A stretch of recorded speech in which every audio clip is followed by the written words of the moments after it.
Hello বন্ধুরা, কেমন আছো তোমরা সবাই? আজ মায়ের শরীরটা ভালো নেই, তাই ভাবলাম রান্নার দায়িত্বটা আমিই নিই।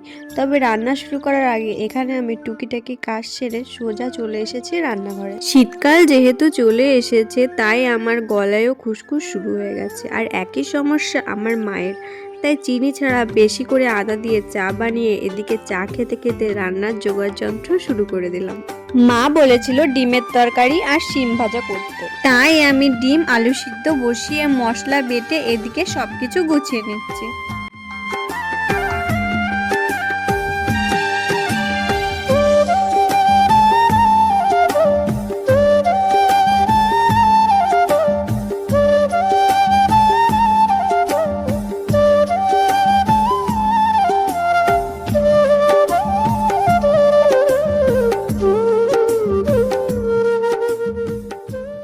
কড়াইতে আমি সরিষার তেল দিয়ে লবণ হলুদ মাখানো সিদ্ধ ডিমগুলো ভালো করে ভেজে তুলে নিলাম।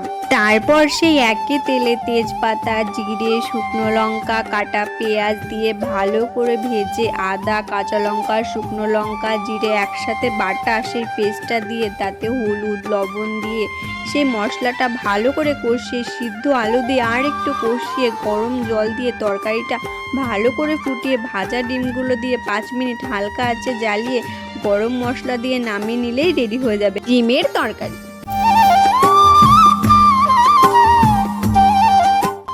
এদিকে ভাত রান্নাও হয়ে গেছে, বাকি আছে শিম ভাজা। আর শিম ভাজা খেতে না আমার একদমই ইচ্ছা করে না, তাই ভাবলাম একটু শিম বাটা করি।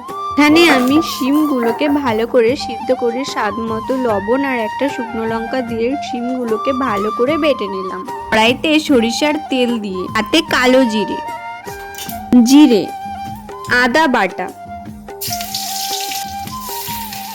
কোচানো পেঁয়াজ, কাঁচা লঙ্কা চেরা আর হলুদ দিয়ে সে বাটা দিয়ে ভালো করে ভেজে সামান্য একটু চিনি দিয়ে নামিয়ে নিলেই রেডি হয়ে যাবে শিম বাটা।